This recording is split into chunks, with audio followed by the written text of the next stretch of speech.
നമസ്കാരം. എന്തൊക്കെ മേളമായിരുന്നു!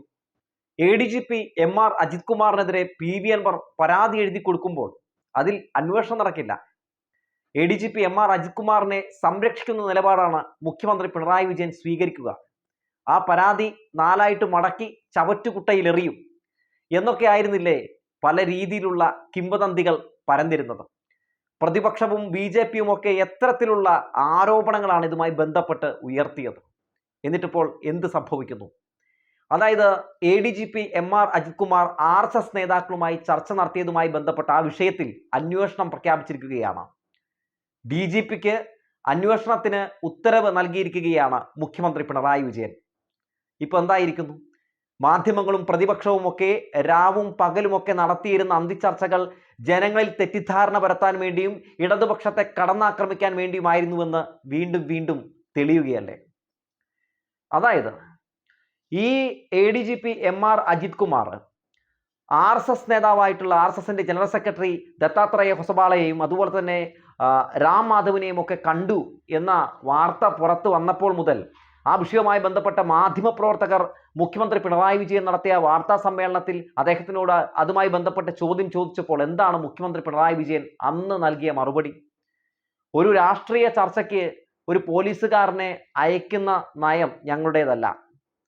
അങ്ങനെ എന്തായാലും ഈ സർക്കാർ ചെയ്യില്ല. മാത്രവുമല്ല, ഏതെങ്കിലും ഒരു ഉദ്യോഗസ്ഥൻ ഏതെങ്കിലും ഒരു രാഷ്ട്രീയ നേതാവായോ അല്ലെങ്കിൽ സംഘടനാ നേതാവായോ കൂടിക്കാഴ്ച നടത്തിയിട്ടുണ്ടെങ്കിൽ അത് ഔദ്യോഗിക കൃത്യനിർവഹണത്തെ ബാധിച്ചിട്ടുണ്ടെങ്കിൽ അവർക്കെതിരെ നിയമ നടപടി സ്വീകരിക്കും, അവർക്കെതിരെ നടപടി സ്വീകരിക്കും എന്ന് തന്നെയല്ലേ മുഖ്യമന്ത്രി പിണറായി വിജയൻ അന്ന് നടത്തിയ വാർത്താ സമ്മേളനത്തിലും പറഞ്ഞത്?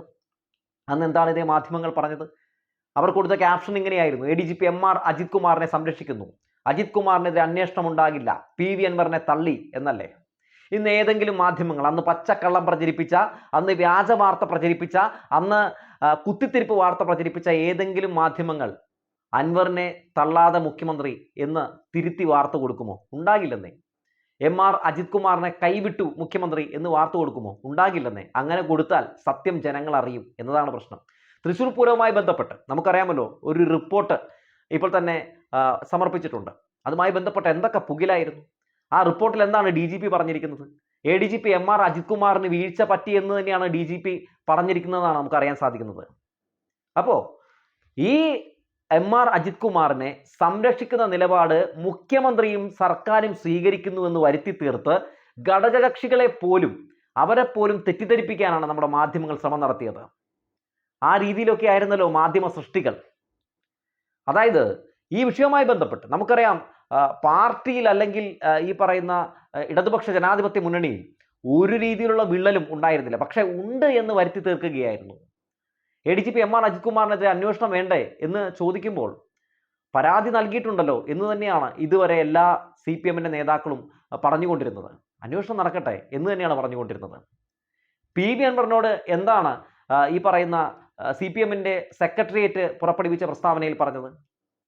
വേറൊന്നുമല്ല, പാർട്ടിക്ക് പരാതി ലഭിച്ചിട്ടുണ്ട്, അതുമായി ബന്ധപ്പെട്ട് അന്വേഷിക്കുമെന്നാണ് പറയുന്നത്. അന്വേഷിച്ച ശേഷം അയാൾ കുറ്റക്കാരനാണെങ്കിൽ നടപടി സ്വീകരിക്കുമെന്ന കാര്യത്തിൽ ഒരു തർക്കവുമില്ല, നമുക്കറിയാവുന്ന ഒരു കാര്യമാണല്ലോ.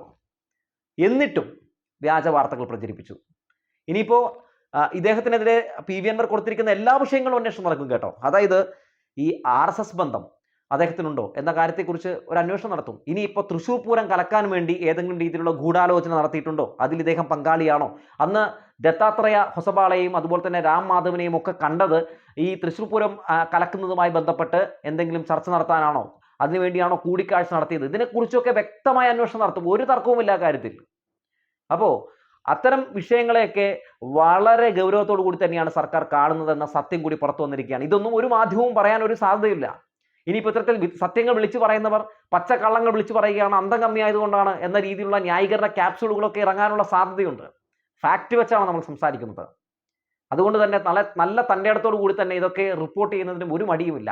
മാത്രമല്ല, എം ആർ അജിത് കുമാർ ഇദ്ദേഹം സോളാർ കേസ് അട്ടിമറിക്കാൻ കൂടെ നിന്നു, അതുപോലെ തന്നെ തൃശ്ശൂർ പൂരം കലക്കി. മാത്രവുമല്ല, ഇദ്ദേഹത്തിന് സ്വർണ്ണക്കള്ളക്കടത്ത് കേസുകളിലെ പല ടീമുകളുമായും ഒക്കെ ബന്ധമുണ്ട് എന്ന ഒരുപാട് ആരോപണങ്ങൾ ഈ പറയുന്ന പി.വി. അൻവർ ഉന്നയിച്ചിട്ടുണ്ട്. ഇതൊക്കെ അദ്ദേഹം എഴുതി കൊടുക്കുകയും അദ്ദേഹത്തിന്റെ കയ്യിലുള്ള തെളിവുകൾ അദ്ദേഹം കൊടുക്കുന്ന സാഹചര്യവും ഉണ്ടായിട്ടുണ്ട്. അപ്പൊ അതുമൊക്കെയായിട്ട് ബന്ധപ്പെട്ട് ഇപ്പോൾ അന്വേഷണം നടക്കുകയാണ്. പി.വി. അൻവറിന് ഇവിടെ സംഭവിച്ച വീഴ്ച വേറൊന്നുമല്ല. പി.വി. അൻവർ ഈ ഒരു പരാതി കൊടുത്ത ശേഷം എന്തായാലും ഒന്ന് കാത്തിരിക്കാൻ അദ്ദേഹം തയ്യാറാകണമായിരുന്നു. അതിനുശേഷമാകാമായിരുന്നു പരസ്യ പ്രസ്താവനകൾ. പക്ഷെ പി.വി. അൻവർ അതിന് മുതിർന്നില്ല എന്നത് വലിയൊരു വീഴ്ച തന്നെയാണ് നമുക്ക് പറയാൻ കഴിയുകയുള്ളൂ. ഇപ്പോൾ മാധ്യമങ്ങൾ സർക്കാരിനെ കടന്നാക്രമിക്കാനുള്ള ഒരു ആയുധമാക്കി പി.വി. അൻവർ പറഞ്ഞതിനെയൊക്കെ എടുത്തിരിക്കുന്നതും മാറ്റിയതും, അതുപോലെ തന്നെ പ്രതിപക്ഷം അതൊരു ആയുധമാക്കി എടുത്തതും, സർക്കാരിനെ പ്രതിസന്ധിയിൽ ഇപ്പോൾ ആക്കിയതുമൊക്കെ ഈ പി.വി. അൻവറിന്റെ എടുത്തുചാട്ടമാണെന്ന കാര്യത്തിൽ ഒരു തർക്കമൊന്നുമില്ല.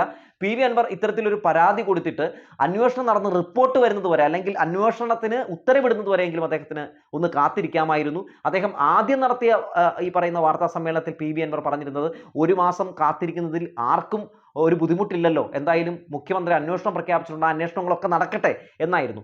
അപ്പൊ അന്ന് ADGP MR അജിത് കുമാറിനെതിരെ അന്വേഷണം പ്രഖ്യാപിച്ചിട്ടുണ്ടായിരുന്നു. അതായത് കൊടുത്തിരിക്കുന്ന ഓരോ വിഷയവുമായി ബന്ധപ്പെട്ടാണ് അന്വേഷണം പ്രഖ്യാപിക്കുന്നത്. ഇപ്പോൾ തൃശ്ശൂർ പൂരവുമായി ബന്ധപ്പെട്ട് നമുക്കറിയാം ഒരെണ്ണം കഴിഞ്ഞു. ഇനിയിപ്പോൾ ഈ RSS ബന്ധത്തെക്കുറിച്ച് അറിയാൻ വേണ്ടി, ആ കൂടിക്കാഴ്ചയെക്കുറിച്ച് അറിയാൻ വേണ്ടി ഇപ്പോൾ അന്വേഷണം പ്രഖ്യാപിച്ചിരിക്കുന്നു. അങ്ങനെ എല്ലാ കാര്യങ്ങളും ഒരു പരിശോധന നടത്തുമെന്ന കാര്യത്തിൽ ഒരു തർക്കവുമില്ല. അപ്പോൾ ആ വിഷയത്തിൽ പി.വി. അൻവറിന് എന്തായാലും വലിയൊരു വീഴ്ച സംഭവിച്ചിട്ടുണ്ട്. ആ വീഴ്ച വലിയൊരു ആയുധമാക്കി ഈ പറയുന്ന പോലെ ഓണം കഴിഞ്ഞ് ഇനിയിപ്പോൾ ആരംഭിക്കാൻ പോകുന്ന നിയമസഭാ സമ്മേളനത്തിൽ പ്രതിപക്ഷം വലിയൊരു ആയുധമാക്കി കൊണ്ടുവരുമെന്ന കാര്യത്തിൽ ഒരു തർക്കവുമില്ല. പക്ഷെ അവിടെയൊക്കെ പറഞ്ഞു നിൽക്കാൻ സർക്കാരിനെ സംബന്ധിച്ച് ഇത്തരത്തിൽ അന്വേഷണം പ്രഖ്യാപിച്ചിരിക്കുന്ന കാര്യങ്ങളൊക്കെ വലിയ ഗുണം ചെയ്യും. എന്തായാലും അത്തരം അന്വേഷണം പ്രഖ്യാപിച്ച കാര്യങ്ങളൊന്നും മാധ്യമങ്ങൾ വലിയ ഗൗരവത്തോടെ ഒന്ന് റിപ്പോർട്ട് ചെയ്യാനോ അല്ലെ അതിന്റെ പേരിൽ അന്ത്യചർച്ച നടത്താനൊന്നും ഒരു സാധ്യതയില്ല. കാരണം അത് മാധ്യമങ്ങൾക്കും പ്രതിപക്ഷത്തിനും ക്ഷീണം ചെയ്യുന്ന ഒരു കാര്യമാണല്ലോ. അതുകൊണ്ട് ഇടതുപക്ഷത്തിന് അല്ലെങ്കിൽ സർക്കാരിന് ജനങ്ങൾക്ക് ഗുണപ്രദമായിട്ടുള്ള ഒരു കാര്യത്തെക്കുറിച്ചും നമ്മുടെ മാധ്യമങ്ങൾ ചർച്ച ചെയ്യില്ല, പ്രതിപക്ഷം സംസാരിക്കില്ല. അത് പോട്ടെ. അപ്പോൾ ADGP MR അജിത് കുമാർ ഈ പി.വി. അൻവർ പറയുന്നത് പോലെയൊക്കെ ഈ പറയുന്ന കൂടിക്കാഴ്ച നടത്തിയത് മറ്റേതെങ്കിലും രീതിയിലുള്ള കാര്യങ്ങൾ നടപ്പിലാക്കാൻ വേണ്ടിയാണോ, അല്ലെങ്കിൽ സുരേഷ് ഗോപിക്ക് ജയിക്കാൻ വേണ്ടി ഏതെങ്കിലും രീതിയിലുള്ള അദ്ദേഹത്തിന്റെ ഭാഗത്ത് നിന്ന് ഇടപെടൽ ഉണ്ടായിട്ടുണ്ടോ, ഇതൊക്കെ തെളിയുന്ന സാഹചര്യം ഉണ്ടായാൽ ഈ പറയുന്ന MR അജിത് കുമാറിനെ ക്രമസമാധാന ചുമതലയുള്ള ADGP സ്ഥാനത്ത് നിന്ന് മാറ്റും എന്നത് മാത്രമല്ല, അദ്ദേഹത്തെ സെൻട്രൽ ജയിലിൽ കൊണ്ടുപോയി അടയ്ക്കും മുഖ്യമന്ത്രി പിണറായി വിജയൻ എന്ന കാര്യത്തിൽ ഒരു തർക്കവുമില്ല. അദ്ദേഹം തെറ്റ് ചെയ്തിട്ടുണ്ടെങ്കിൽ, ഞാൻ ഇപ്പോഴും പറയുന്നു, തെറ്റ് ചെയ്തിട്ടുണ്ട് എന്ന് കണ്ടെത്തുകയാണെങ്കിൽ ഒരു മാറ്റവുമില്ല. RSSുമായി ബന്ധമുണ്ട് എന്നാണ് പറയുന്നത്.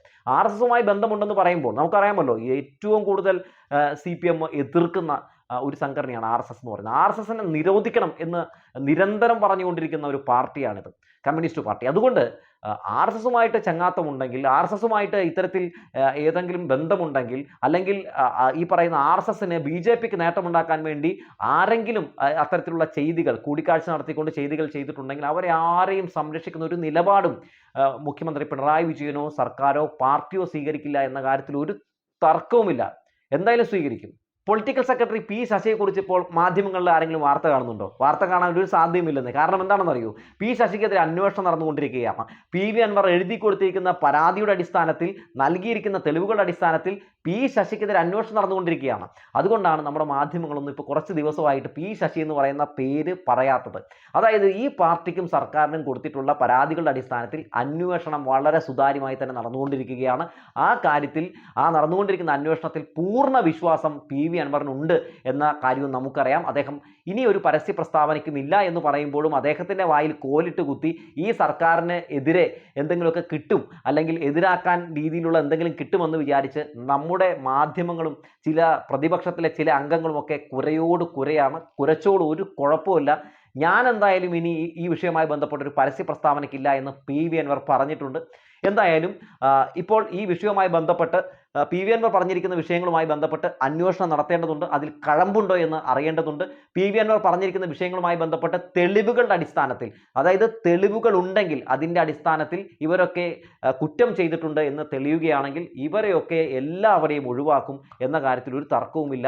അതായത് ഇനി മുന്നോട്ട് പോകാൻ കഴിയില്ല എന്ന് മനസ്സിലാക്കിയാൽ പിന്നെ ആ ഒരു മുന്നിലുള്ള ആ എന്താണോ തടസ്സം ആ തടസ്സം നീക്കാതിരിക്കുമോ? ഒന്ന് ചുമ്മാ ചിന്തിച്ചാൽ മതിയെന്നേ. അപ്പോൾ നമുക്ക് ചെറിയ ബുദ്ധിയിൽ ചിന്തിച്ചാൽ മനസ്സിലാക്കാവുന്നതേ ഉള്ളൂ. നമ്മുടെ മാധ്യമങ്ങളൊക്കെ ഇങ്ങനെ പുകമറ സൃഷ്ടിച്ചുകൊണ്ട് എന്തൊക്കെയോ ജനങ്ങളെ തെറ്റിദ്ധരിപ്പിച്ചുകൊണ്ടിരിക്കുകയാണ്. കഴിഞ്ഞ ലോക്സഭാ തെരഞ്ഞെടുപ്പിൽ അങ്ങനെ ജനങ്ങളെ തെറ്റിദ്ധരിപ്പിച്ച് പ്രതിപക്ഷത്തിന് നേട്ടമുണ്ടാക്കി കൊടുത്തല്ലോ, BJPക്ക് നേട്ടമുണ്ടാക്കി കൊടുത്തല്ലോ. ഇനിയിപ്പോൾ ദാ ഉപതെരഞ്ഞെടുപ്പിന് വേണ്ടിയുള്ള കളികളൊക്കെ നടന്നുകൊണ്ടിരിക്കുകയാണ്. അപ്പോൾ ഉപതെരഞ്ഞെടുപ്പിലും വരാൻ പോകുന്ന തദ്ദേശ സ്വയംഭരണ തെരഞ്ഞെടുപ്പിലും നിയമസഭാ ഇലക്ഷനിലുമൊക്കെ ഈ പറയുന്ന കോലീബി സഖ്യത്തെ സംരക്ഷിക്കാൻ വേണ്ടി നമ്മുടെ മാധ്യമങ്ങൾ നടത്തുന്ന വെറും നട്ടാൽ കുരുക്കാത്ത പച്ചക്കള്ളത്തിൻ്റെ പുറത്ത് കെട്ടിപ്പൊക്കുന്ന അന്തിച്ചർച്ചകളും മറ്റുള്ള ചർച്ചകളുമൊക്കെ എന്തിൻ്റെ പേരിലാണ്, എന്തിനു വേണ്ടിയാണെന്നൊക്കെ നമുക്ക് വൈകാതെ തന്നെ മനസ്സിലാക്കാൻ സാധിക്കും. മാത്രവുമല്ല, വ്യാജ വാർത്തകൾ പ്രചരിപ്പിച്ചതിൻ്റെ പേരിൽ പ്രമുഖ മാധ്യമങ്ങൾക്കെതിരെ, അതായത് വയനാട് അറിയാമല്ലോ, ഒരു വ്യാജ കണക്ക് പൊക്കിപ്പിടിച്ച് അവിടുത്തെ ജനങ്ങളെ ഉപദ്രവിച്ചുകൊണ്ട് ഇടതുപക്ഷത്തെ കടന്നാക്രമിക്കാൻ ശ്രമം നടത്തിയല്ലോ. അതിൻ്റെ പേരിൽ ഒരു വലിയ നിയമ നടപടിയും വൈകാതെ തന്നെ വരും എന്ന കാര്യത്തിൽ ഒരു തർക്കവുമില്ല. എന്തായാലും ADGP MR അജിത് കുമാറിനെതിരെ അന്വേഷണം പ്രഖ്യാപിച്ചിരിക്കുന്നു. നമുക്ക് കാത്തിരിക്കാം ആ റിപ്പോർട്ട് വരുന്നത് വരെ എന്ന് പറഞ്ഞു വെച്ചുകൊണ്ട് നിർത്തുകയാണ്.